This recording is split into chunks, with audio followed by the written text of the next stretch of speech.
네, 오늘은 마태복음 5장 본문 강해의 두 번째 자료 본문 말씀을 읽고 시작합니다. 마태복음 5장 33절로 37절. 또 옛사람에게 말한 바 혼맹세를 하지 말고, 이 맹세라는 말은 서원이라는 말이에요. 네 맹세한 것을, 즉 서원한 것을, 그 말이죠, 주께 지키라 하였다는 것을 너희가 들었으나, 그건 서원 율법을 예수님이 말씀하시는 거예요. 인용한 거예요. 나는 너희에게 이르노니 오무지 맹세하지 말지니. 그러니까 서원, 하나님 앞에 서원을 그렇게 하지 말아라, 아예 하지 말아라, 그 말이죠. 하늘로도 하지 말라, 이는 하나님의 보좌이며 땅으로도 하지 말라, 이는 하나님의 발등상이며 예루살렘으로도 하지 말라, 이는 큰 임금의 성이며 네 머리로도 하지 말라, 이는 네가 한 터럭도 희고 검게 할 수 없습니다. 오직 너의 말은 옳다 옳다, 아니라 아니라 하라. 이 말은 예 아니면 아니요, 이걸 단답형으로 이렇게 대답해라, 그 말이에요.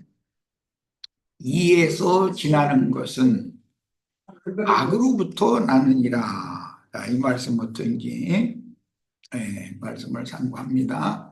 맹세라는 이 용어는 헬라어로 에피오르게오라고 그러는 이 거짓 증언, 서약을 어김 등등 혼맹세라고 그랬는데, 증언한 것을, 서약을 어기는 거, 예를 들어서 뭐 요즘에 국회에 무슨 청문회 같은 거 할 때 국가의 법률상 국민의 대표기관인 국회에서 청문회를 하는데 거짓 증언을 하면 안 되죠. 국민을 상대로 속이는 일이 되니까 그때는 이제 처벌을 받도록 돼 있죠. 이런 것과 같은 거죠. 그다음에 36절, 네 머리로도 하지 말라. 이게 좀 이제 쉽지 않은 문제인데, 네 머리라는 말은 제자들에게 하는 말씀으로서 제자들의 으뜸 우두머리라는 개념이기 때문에 그리스도의 이름으로 하지 말라라는 말인데, 내 머리를 두고서 뭐 맹세를 하고 서원하고 그런 말이 아니죠. 그런데 세상에서는 이제 그 거짓 증언하는 사람이 자기의 어떤 이득을 삭취하려는 의도로, 특히 이제 누구와 금전거래 관계 이런 걸 말할 때 너무 힘주고 또 강력하게 언제는 틀림없이 갚는다 라는 말을 지나치게 강조하면, 그것은 의심을 해야 되는, 오히려 의심을 해야 되는 경우죠. 그런 것과 같이 이제 우리나라 사람들은 또 무슨 맹세를 할 때는 내 아버지를 간다, 이제 나 성씨를 갈 거야, 막 이제 이런 말을, 성씨가 갈아집니까 그게? 그럼 괜히 허풍치는 소리지. 이제 믿어달라고 하는 말인데, 그건 오히려 위험 소지가 많은 과장된 표현들이죠. 자, 그 다음에 37절, 오직 너희 말은 옳다 옳다, 예 예, 아니라 아니라, 아니요 아니요, 이렇게 단답형으로 대답을 해라라는 말인데, 이제 어떤 상황에서도 예 아니요라고 단답형으로 대답하고 순종해야 된다. 어떤 상황의 변화가 와도 자기가 앞으로 될 일을 지금 상대방과 약속을, 맹세를 걸며 약속을 하는 내용이 서원이기 때문에, 오늘 오후에 뭔 일이 있을지 모르는 인간이 앞으로 10년이나 20년 후에 일을 그렇게 너무 지나는 말로 함부로 하면 안 된다, 그 말이에요. 예, 왜냐하면 상황이 변할지라도 그 상황에 절대적으로 순종하는 자세, 그런 마음가짐으로 예, 아니요, 한답형으로 어떤 질문이 있을 경우 이제 하나님께서 우리들의 삶에서 뭔가 이제 질문을 이제 하시는 것은 하나의 상징인데 인생사를 하나님이 경영하시는 것이지 네가 계획한다 해서 그게 그대로 되는 게 아니다. 너는 계획을 세워서 최선을 다해야 하지만 너의 계획을 성사시키고 안 이루어지게 하고 하는 주권자는 하나님이다. 지금 이것을 인정해라 이 말이에요. 그래서 하나님의 어떤 안배에 포를 닮으로 자신의 한계와 지위를 벗어나는 것은 악의 근원인 육체, 즉 육적 자아를 지배하는 마귀의 교만에서 나오는 것이다 라는 말이에요. 이에서 지나는 것은 악으로부터 나느니라 그랬는데 사실은 교만의 실제는 내 육적 자아 속에 거하면서 왕노릇하는 죄지요. 그러니까 예, 마귀의 어떤 예, 마귀가 그 육적 자아를 통해서 그 사람을 죄에 빠뜨리게 하는 것, 즉 악의 근원인 마귀로부터 나는 것이 뭐냐? 단답형으로 하나님께 대답을 하지 않고 자기의 생각을 자꾸 넣어서 말을 길게 하는 것은 사실은 마귀가 네 속에서 마귀가 하는 거다 그 말씀이에요. 우리는 누구와 무슨 대화를 할 때 보면 이런 경우가 많지요. 말을 그냥 단답형으로 이렇게 해도 될 일을 이상하게 이렇게 쓸데없는 말을 이게 들여와 가지고서 말을 길게 해서 혼합시키고 그런 경우가 많죠. 국회 청문회 할 때 보면 그런 경우가 상당히 많죠. 좀, 무엇이 어떻습니까? 하고 질문하면, 예, 아닙니다. 뭐, 이렇게 대답하면 국민들이 시원할 텐데, 말을 많이 하는 것은 자기 견해를 거기다 넣는 거잖아요, 자꾸. 그런 것은 하나님 앞에는 그게 안 통한다, 그 말이에요. 자, 그 다음에 너희는 피조물이니 조물주의 이름을 함부로 팔거나 그분의 이름과 관련되는 그 무엇이나 조물주의 선하신 뜻을 위하여 창조하신 어떤 사물을 들어서라도 함부로 누구에게 장담하거나 서약하거나 선언하거나 하지 말라라는 뜻이니 피조물은 피조물의 지위와 그 신분을 지키고 함부로 벗어나면 안 된다라는 것이 중심이에요. 자, 이제 33절 본문 들어갑니다. 또 옛사람에게 말한 바 그랬는데 말한 바라는 건 구전으로만 들었다 이 말이죠. 말로만 들은 거잖아요. 말로만. 본인들이 왜냐하면 각 가정의 성경책을 다 성경을 갖고 두루마리를 각 가정에 갖고 있을 수 있는 형편이 안 됐었기 때문에 이제 말한 바 구전으로 이렇게 하라고 명령을 들었는데 그 말이요. 헛맹세를 하지 말고 네 맹세한 것을 주께 지키라 하였다는 것을 너희가 들었으나 그랬는데 5장 32절까지 해서 말씀하신 그런 앞에서와 마찬가지로 옛사람에게 말한 바 서원한 것은 반드시 지키라 하는 율법은 히브리인들이 대대로 그 조상에게 구전으로 가르침을 받아온 내용이다. 그러니까 너희가 조상 대대로 이런 말을 들었으니 다 알고 있지 않냐? 그런 뜻이다. 이거요. 자, 여기 이제 맹세에 관한 율법을 인용했는데 읽어봅니다. 레위기 19장 12절입니다. 너희는 내 이름으로라는 것은 여호와 이름을 걸고 하나님의 이름을 걸고 이렇게 함부로 이제 맹세를 하면 안 된다 이제 그 말이죠.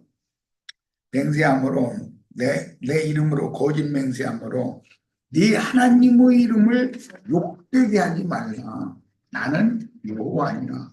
이 말은 나는 여호와니라 이 말은 나는 태초부터 스스로 계신 말씀이다. 나는 우물주다. 그 말이에요. 그러니까 예, 우물주 이름을 함부로 팔으면 안 된다 이런 말인데 이제 셈족은 전통적으로 그 머리라는 건 이제 아버지라는 뜻이 되기 때문에 아버지의 이름을 함부로 이렇게 발설을 하면 안 되는 거예요. 그래서 히브리인들은 하나님의 이름을 여호와라고 발음을 하지 않았어요. 야훼라는 발음을 하지 않은 거예요. 그건 이치는 셈족은 그 아버지, 머리, 조상, 근원자의 이름을 만홀히 여길 수가 없는 그런 경외하는 이름이었기 때문에 자기 부친의 이름을 누구에게 소개할 때 함부로 이렇게 말하지를 않죠. 우리나라도 셈족의 후예이기 때문에 자기 부친의 이름을 함부로 말하지는 않죠. 여기 이제 본문에 사용하는 이 쉐바라고 하는 이 어근에서 나온 수아바라고 하는 이 용어는 맹세라고 이제 우리 번역에는 번역이 됐어요. 이 맹세라는 말은 에, 그냥 맹세를 하면 그 빈말이 되는 것 같이 부족하다고 느끼기 때문에 권위자 누구의 이름을 빌어서 거기다 집어 넣어가지고 맹세를 하는 경우를 말하는데 그런 것이 인간들이 사실은 속된 말로 좀 허풍을 치는 경우도 그럴 수가 있죠. 요즘에 뭐 유남욱의 씨하고 그 부인 김아무개 씨를 잘 아는 사람이 잘 치는 사람인 것처럼 내가면서 이렇게 떠들고 다니는 어떤 사람이 좀 있었던 것 같아. 얘기를 들어보니까 그런 사람이 있을 수가 있죠. 그것은 헌맹제하는 사람이 있죠.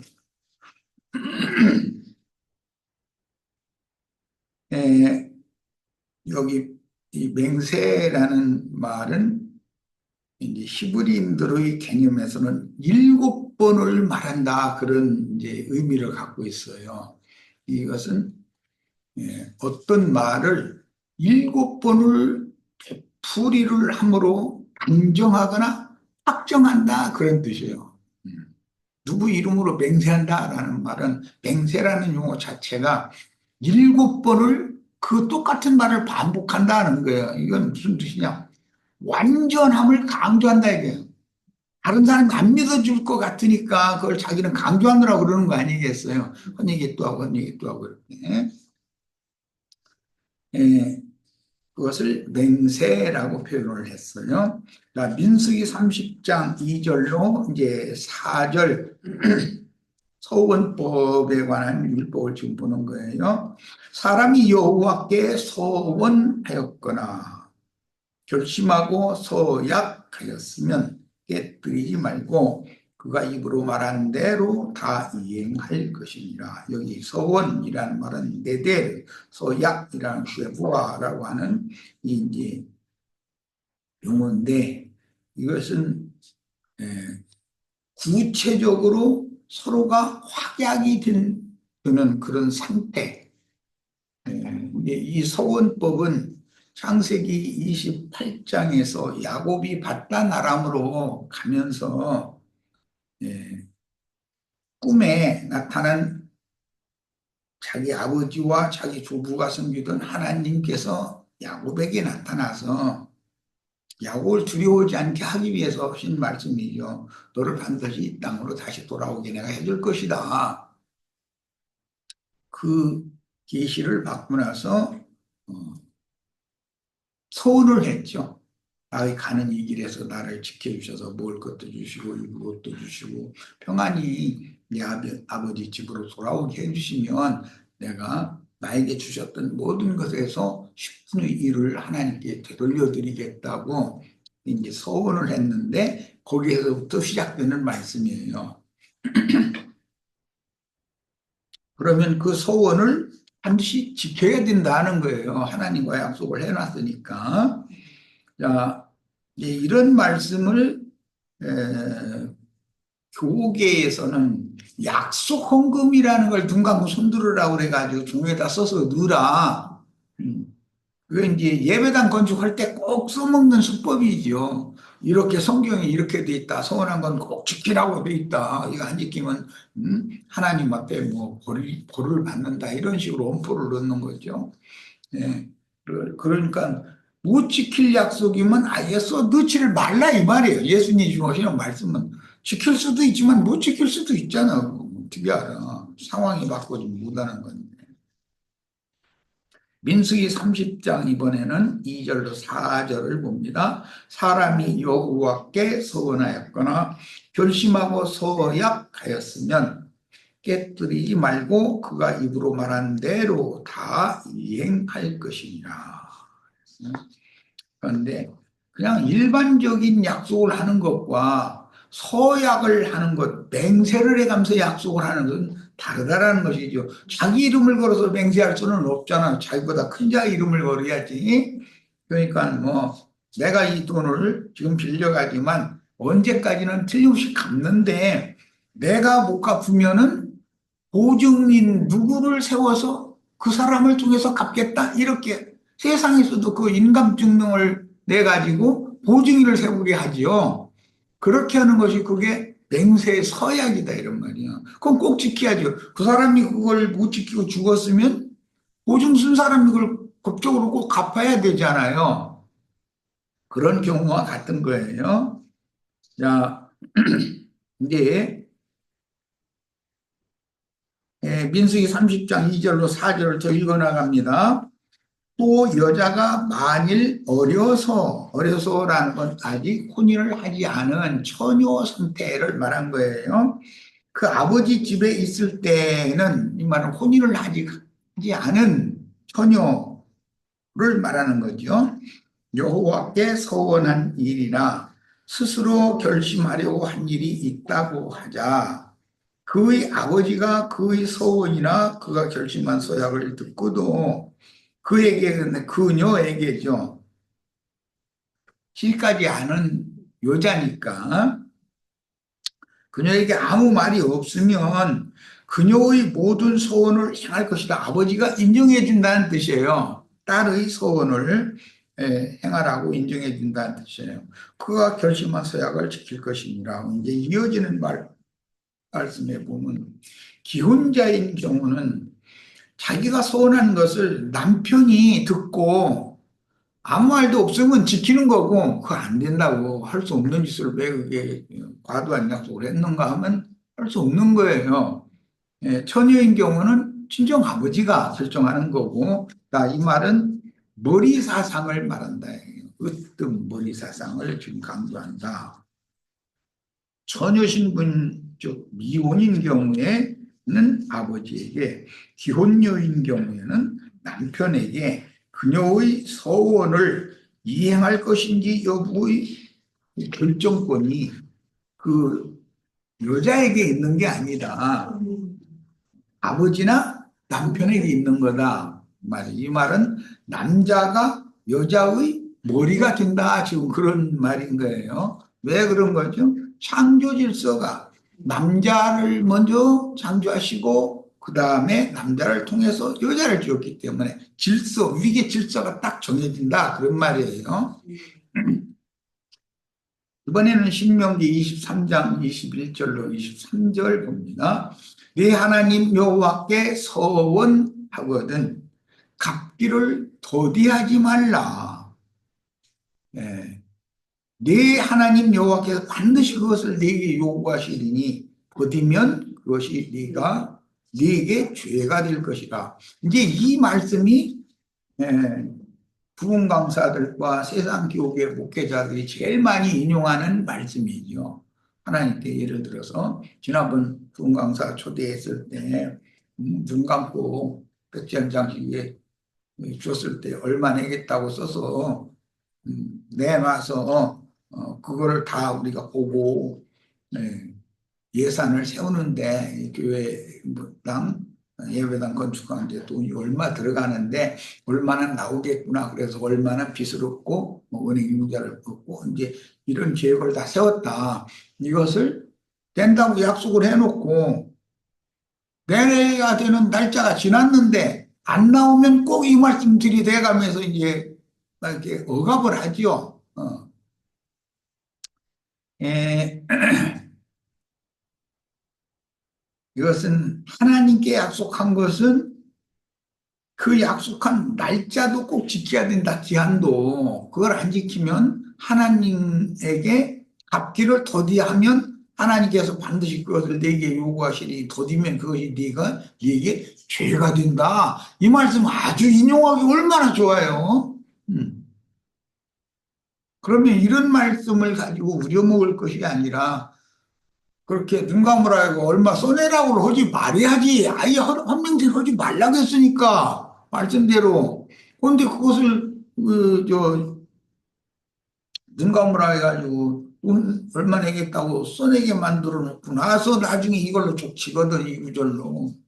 그렇게 하면 그게 완전히 날강도들이 하는 짓이죠.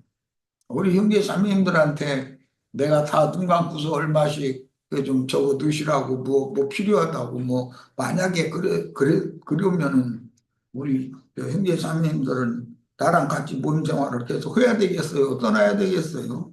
떠날래 갈 데가 없어요. 또 그러시지 말고 교회 중에 다른 지체들 세워서 모임을 따로 가져야지.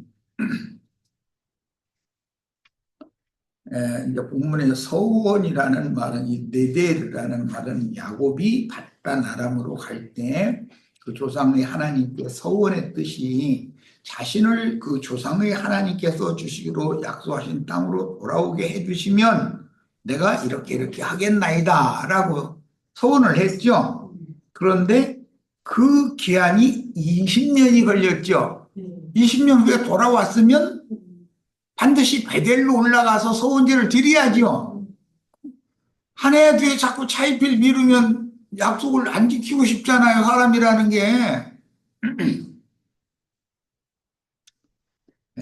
사람은 때가 됐을 때 준비가 다 안 됐으면 안 된 대로 일단 내고 사실은 애써서 준비를 했지만 이만큼밖에 안 됐습니다. 예를 드는 거예요, 이거는. 그런데 이것은 조금 더 연기를 해주시면 최선을 다했었고 열심히 해서 마무리 다 갚겠습니다. 서원을 갚겠습니다. 이제 이렇게 하면 되는데 그렇게 안고자 한다. 시간이 지나면 사람은 해이해진다라는 말이죠. 자, 그다음에 네가 서운하지 아니하였으면 무죄하리라. 그러니까 예수님은 이 말씀을 강조하는 거죠. 아예 서운을 하지 말라 이거요. 아예. 그러면 뭐 그런 것 때문에 고심하고 말고 할 것도 없는 거 아니냐. 그러고 네가 서운을 했어도 그 일이 이루어지고 안 이루어지고는 너는 계획을 가지고서 계획을 세워서 이렇게 이렇게 하겠다고 서운을 했는데 장래일에 대해서 서운을 했는데 네가 계획한 것이 네 계획대로 네가 조물주가 아니고 창조자가 아닌 이상은 네 계획대로 다 이루어진다는 보장이 없으니 아예 소원 자체를 하지 말으라라는 얘기예요. 예수님은 이 말씀을 인용을 하셨는데 목사님들은 21절 말씀만 딱 들이대가면서 족치는 거죠. 더디면 그것이 네게 죄가 된다.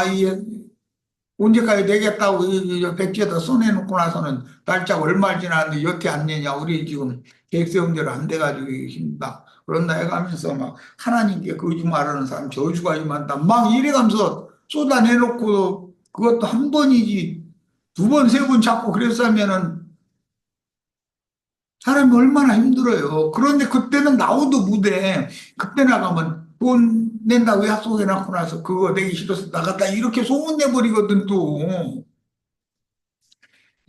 인간들이라는 게 다 그런 거죠. 근데 하나님은 네가 그런 계획을 세웠을지라도 그 계획을 성취되지 않게 하고 하는 건 절대자인 하나님의 주권에 속한 문제이니 너는 함부로 손을 아예 하지 않는 것이 낫다 그 말이에요. 예수님은 이 말씀을 네가 서운하지 아니하였으면 무죄하리라 이 말씀을 지금 마태복음에서 선포하신 거예요.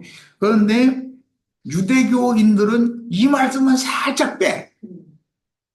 그 똑같은 말씀 중에서도 이 서원하지 아니하였으면 무죄하리라라는 말은 싹 빼. 서원한 것은 꼭 갚아야 된다 이렇게만 해버리지.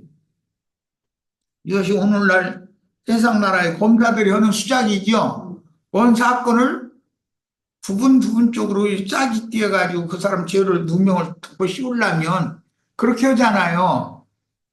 그러면 그게 안 되는 거죠. 빼도 안 되고 더해도 안 되는 거죠. 그러나 네 입으로 말한 것은 그대로 실행하도록 유의하라. 무릇 자원한 예물은 내 하나님 여호와께 네가 서원하여 입으로 언약한 대로 행할지니라. 그러니까 입으로 언약을 했으면 서원을 했으면 당연히 지켜야 되고 못 지킬 확률이 많으니 아예 서원을 하지 말라라는 것이 율법의 진리죠. 그런데 못 지킬 수도 있으니 서원하지 말라는 말을 싹 빼버린다니까. 우리 김옥경 자매 그 목사으로 될 때 이런 말씀 인용해 가지고서 어떻게 잘 있는 대로 잘그 전체의 의미를 잘 전했는지 모르겠네. 이것을 나쁜 말을 하는 게 아니라 요 구조를 서원하지 아니하였으면 무죄할 거니까 아예 서원을 하지 마. 이렇게 하는 것이 본문의 뜻이잖아요. 그런데 이 제일 중요한 이 문장은 싹 빼버려. 그러고 서원한 것을 갚기를 더디하지 말아라. 많이 가면서 그걸 갚지 않으면 네한테 죄가 된다. 이 구절은 강조를 해. 그러면은 이게 말씀하고자 하는 의도 완전히 왜곡돼 버리는 거 아니냐 이 말이에요. 이게 악한 자들이 쓰는 실법이다. 전체 문장의 중심 주제를 잘 설명을 해줘야 되잖아요. 이게 신명기 23장 21절 23절은 서원을 하지 말라는 말이지 서원한 거 갚으라는 말이 아니요. 사실은 서원을 네가 해도 넌 못 갚을 수도 있으니 아예 서원을 하지 말아라. 그럼 네가 정죄당할 필요가 뭐가 있냐 이 말이잖아. 그래서 예수님은 사실 오늘 마태복음에서 이 말씀을 근거로 지금 선포를 한 거예요. 아예 맹세하지 말아라 이거예요. 서원하지 말아라 그래요. 에, 예배당 목사가 들어온 아주 기쁜 낙벌 말씀을 지금 선포를 했어요. 우리는 하나님의 말씀을 뭔 빼고 무엇은 살짝 넣고 이런 거에 대해서 뭔 강조해 가면서 그 말씀 중에서 가장 중요한 핵심이 되는 어떤 소절 하나를 살짝 넘어가 버려. 이렇게 하면 큰일 난단 말이에요. 자, 여기 본문에서 언약이라고 하는데, 이제 언약한 대로 행할지니라 그랬죠. 이제 언약이라는 말은 히브리어는 이제 다바르라고 하는 용어인데, 이건 체결 시에 자신들이 섬기는 하나님의 이름으로 혹은 신의 임재처소인 도성이나 약속으로 주신 기업인 가나안 땅의 이름으로 또는 자신의 목숨을 걸고 이제 머리를 걸고 뭐 맹세를 하거나 서원하는 경우들을 지적하는 내용인데 이스라엘의 신앙은 다 언약에 근거하는 언약 신앙이죠. 야훼 하나님의 이름으로 맹세한 경우는 가나안 땅 정복 전쟁 시 여호수아가 파송한 여리고성의 부정탐이 라합 집과 맺은 언약이나 기브온 주민들이 먼 데서 온 행인들처럼 가장하고 여호수아에게 와서 항복하니 여호와의 이름으로 살려서 받아주고 성막에서 물을 빚거나 장작을 패는 일을 하게 하라는 맹세를 받다는 것이 우리는 뭐 다 아는 내용이죠.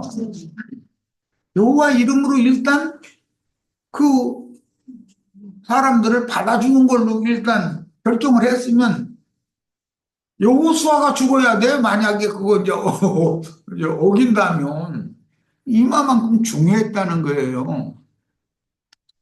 예, 더 실제적인 이제 사건 얘기가 사사기 11장에 나오는데 한번 읽어보겠습니다. 사사기 11장 30절로 31절 그가 여호와께 서원하여 이르되 그는 누구예요? 입다를 말해. 입다라고 하는 이스라엘의 사사죠. 예. 그가 여호와께 서원하여 이르되 주께서 과연 암몬 자손을 내 손에 넘겨주시면 내가 암몬 자손에게서 평안히 돌아올 때 누구든지 내 집 문에서 나와서 나를 영접하는 그는 여호와께 돌릴 것이니 내가 그를 번제물로 드리겠나이다 하니라 그랬어요. 통상적으로 입다는 자기 집의 종들이 영접을 하러 나왔기 때문에 종 하나 죽여도 되지 하나님과 약속을 이렇게 쉽게 해버린 거예요. 그랬는데 이제 문제가 벌어지죠. 자, 34절로 40절입니다. 입다가 미스바에 있는 자기 집에 이를 때에 보라. 이게 지금 입다와 입다의 딸 이야기죠. 그의 딸이 입다의 딸이 소고를 잡고 춤추며 나와서 아버지가 승전하고 돌아오신다 소리를 듣고서는 딴 데 갔다 오면 종들이 나가서 막 구복하고 막 고생하셨다 해가면서 이러는데 아니 딸이 맨 앞장서서 소고 쳐가면서 춤춰가면서 나와버리네. 그런데 입다는 서운했잖아. 춤추며 나와 영접하니 이는 그의 유남동녀라. 하필이면 또 많은 자식 중에 하나는 뭐 없어져서 할 수 없다 그러면 되지만 무남동녀가 이제 애가 끊어지게 생겼네 이제. 입다가 이를 보고 자기 옷을 찢으며 이르되 어찌할꼬. 아니 당연히 종놈들이 쭉 나와서 할 줄 알았더니 이건 무남동녀가 지금 방 안 깊은 곳에 있어야 되잖아. 그죠? 이 셈족들은 이 딸이 함부로 이렇게 밖에 막 나오고 이렇게를 하는 게 아니야. 그런데 너무 기쁜 소식이 먼저 그 집에 전해졌는지 문왕동녀 딸이 아버지를 막 환영을 하느라고 반대하느라고 이제 이렇게 나온 거예요. 그러니까 입다가 이를 보고 자기 옷을 찢으며 이르되 어찌할 거라는 말은 서원을 연계시킬 수 있다 없다. 연계시킬 수는 없고 이거 큰일 났다 이 말이잖아 지금. 내 딸이요 너는 나를 참담하게 하는 자요 너는 나를 괴롭게 하는 자 중의 하나로다. 내가 여호와를 향하여 입을 열었으니 능히 돌이키지 못하리로다. 이것이 율법 안에 있는 사람들이 서원법이죠. 그리스도 율법 안에 있는 사람들은 서원을 하지 말으면 되는 건데 괜히 신명기 율법은 그 서원하지 말라는 거지요 주제가. 서운하지 않으면 무죄할 거 아니냐. 서운하지 말라는 것이 중심이 서운을 한 것을 지키라는 게 아니고 그냥 서운을 하지 말라는 말이에요. 사실은 오늘 우리가 마태복음 5장에서 예수님이 하시는 말씀은 맹세하지 말라는 것이 중심이라는 것이냐 설명을 이렇게 하잖아요. 율법 말씀의 중심 뭐라고요? 맹세하고서 지키라는 거예요. 하지 말라는 거예요. 아예. 아니 하나님의 말씀에 맹세한 걸 지키라는 것만 돼 있으면 예수님이 이렇게 함부로 바꾸면 안 되죠. 맹세는 해도 네가 지킬 수도 있고 못 지킬 수도 있으니 아예 맹세를 하지 말라라는 것이 서원법의 중심이다라는 거예요. 그래서 예수님은 이것을 해석을 한 거예요. 그 핵심을. 오늘 시편에 이제 다 한 거예요. 사실은 이 어떤 말씀을 읽으면은 그 문장의 흐름 전체를 파악해서 중심 주제가 뭔가를 알아야 된다 이거예요. 자, 또 이것까지만 읽겠습니다. 36절 딸이 그에게 이르되 나의 아버지여 아버지께서 여호와를 향하여 입을 여셨으니 그런 걸 보니 자기가 승전을 하고 집에 돌아갈 때 맨 먼저 환영하러 나오는 자는 번제물로 드리겠다고 서원했다는 것도 딸이 이미 알고 있었죠. 그거 보면 참 이 일이 참 이게 맹랑하게 돌아간 거예요. 아버지 입에서 된 말씀대로 되게 행하소서. 이는 여호와께서 아버지를 위하여 아버지의 대적 암몬 자손에게 원수를 갚으셨음이니라 하니라. 또 그의 아버지에게 이르되 이 일만 내게 허락하사 나를 이제 처녀 귀신되는 얘기예요. 저 셈족은 처녀 귀신 제일 슬픈 일이라고 그러죠. 세상에 태어났는데 남자를 알지 못하고 죽은 귀신 보고 처녀 귀신이라고 그러잖아. 처녀 귀신 얘기 들어보셨어요? 음, 내가 설명 안 해도 다 들어봤을 거예요, 뭐. 그게 제일 이제 슬픈 사람이라는 거예요. 아버지 입에서 낸 말씀대로 되게 행하소서. 이는 여호와께서 아버지를 위하여 아버지의 대적 암몬 자손에게 원수를 갚으셨음이니이다 아니라 또 그의 아버지에게 이르되 이 일만 되게 허락하사 나를 2달만 내 맘대로 하게 버려두셔서 그랬는데 내가 소원한 나도 원하는 바가 있습니다. 그런 거 2달만 버려두소서. 내가 내 여자친구들과 산에 가서 나의 처녀로 죽음을 인하여 애곡하겠나이다. 처녀 귀신되는 것을 굉장히 저주받은 것으로 생각했고 수치로 생각했단 말이야. 반드시 여자로 태어났으면 시집가서 자손을 낳아서 예, 그 생육 번성하는 책임을 다 해야만 그 영광인데 여자는 해산함으로 구원을 얻는 거니까 그런데 그럴 기회를 얻지 못하고 죽는 것은 부끄러움 하나님 앞에 저주받은 것이요 수치로 여겼다는 거예요. 셈족들은 그가 이르되 가라 하고 2달을 기한하고 그를 보내니 그가 그 여자친구들과 와서 산 위에서 처녀로 죽음을 인하여 애곡하고 2달 만에 그 아버지에게로 돌아온지라. 그는 자기가 서원한 대로 딸에게 행하니 이 말은 번제물로 불살라 죽였다 그 말이겠죠. 딸이 남자를 알지 못하였더라. 딸이 남자를 알지 못하였더라라는 것은 여자로서 세상에 태어난 것 중에 가장 부끄러운 짓이다 이거야. 셈족으로서는 이 개념을 이해하셔야 돼. 이것이 이스라엘의 관습이 되어 이스라엘의 딸들이 해마다 가서 길르앗 사람 입다의 딸을 위하여 나흘씩 애곡하였다 그랬어요. 그러니까 교회는 반드시 생육 번성을 해야 되는 책임이 있는 거예요. 뿐만 아니라 이기는 자 아들을 낳아서 후사를 낳으면 그 어머니 영광이 되는 거예요. 그래서 이제 그 입다의 딸인 이 여자가 처녀 여자가 처녀 귀신으로 죽게 됐는 데는 그 아버지가 함부로 소원을 한 것이 문제였다라는 것을 이제 성경 의도적으로 지적을 하는 거예요. 그냥 지금까지 내용을 보면 소원을 하라는 거예요, 하지 말라는 거예요. 이제 아셨죠? 예, 괜히 그 소원을 함부로 절대 하시면 안 돼. 말하고자 하는 목적은 성경이 말하고자 하는 의도는 소원을 한 것을 꼭 지키라는 데 목적이 있는 게 아니고 그걸 지켜야 하기 때문에 네가 전능자가 아닌데 함부로 소원을 해서 만약에 못 지킬 것을 만약에 소원을 했으면 그럼 그 경우는 어떻게 할 거냐 이 얘기니까 아예 소원을 하지 말아라 헌명제는 하지 말아라 그 말이란 말이에요. 자, 첫 시간 여기까지 해서 일단 마치고 잠시 쉬었다가